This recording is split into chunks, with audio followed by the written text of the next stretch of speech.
So you think you like dubstep music? Maybe you do and maybe you don't, but probably actually you don't. So let's just say you're from North America and I were to ask you to name your top 3 dubstep producers. Now chances are you're gonna say Skrillex, Excision, and Dubstep. And that's fine, I really do like them, I do. But do they actually make dubstep music? No, they don't. What do you mean they don't make dubstep music? I like dubstep. Well, wait, hold on. Let's talk about it. Where does dubstep come from? What is dubstep really? Well, dubstep came out of London in the late 90s and is mainly just a dark fusion of dub and two-step garage. Now, dub is a form of music that came from reggae in the 60s where they would just use instrumental parts of existing music and dub in their own vocals because they were a bunch of stoners and that's what they like to do. This right here is a dub song.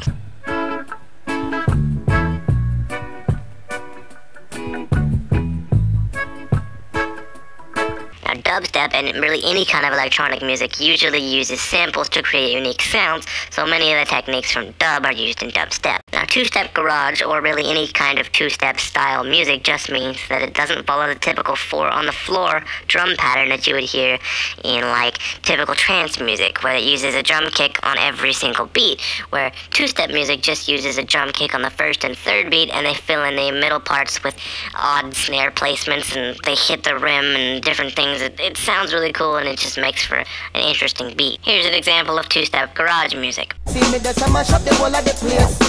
People love it like sweeties from the first time you get a taste. But you may have heard me say two-step and say something like, well, but I've heard of two-step before and this is two-step. This is probably what you're thinking of.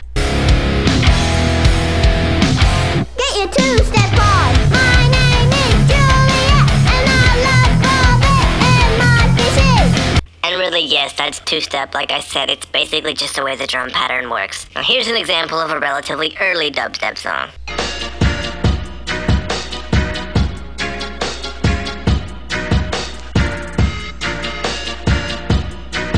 Another characteristic that you should all be pretty familiar with is the wobble bass.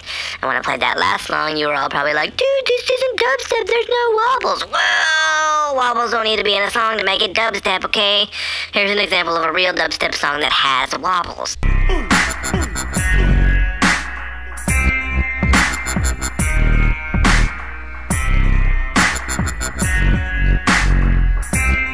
Well, okay, there are wobbles, but it still doesn't sound much like dubstep. Okay, well then how about this one?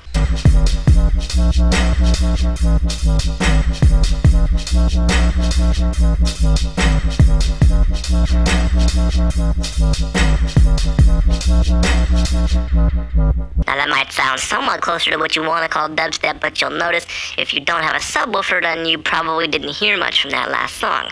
And that really is the biggest difference between dubstep and what's now being referred to as brostep, is that dubstep focuses on the very low frequencies of the bass that really can only be picked up with a subwoofer, and brostep, on the other hand, focuses on the middle register and really sounds more like a distorted electric guitar that you might hear in a metal band.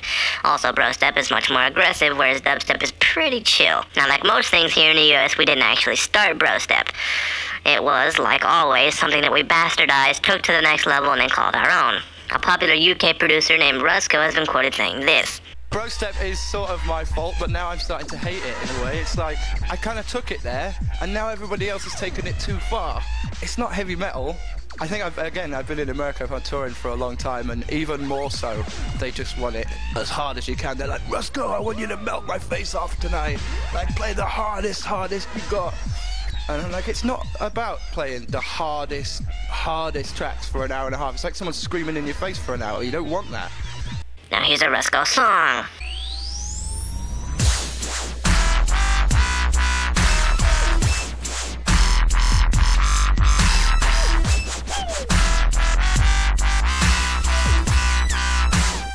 Definitely sounds more like the quote-unquote dubstep songs that are popular here in the US, like this one. Call 911 now!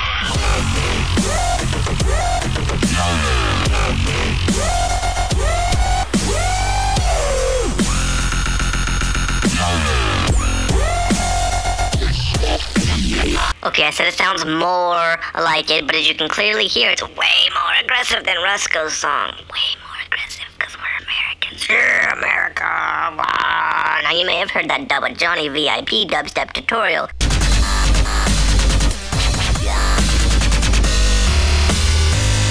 Yeah. which now we know is not indeed a dubstep tutorial, but a brostep tutorial. So in conclusion, saying that Skrillex, Excision, and Dubstep are your favorite dubstep producers is kinda like me saying that August Burns Red is my favorite metal band. Fucking awesome!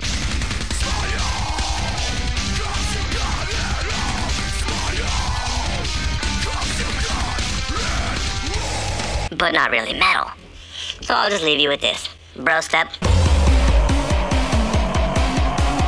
Fucking awesome. But not really dubstep.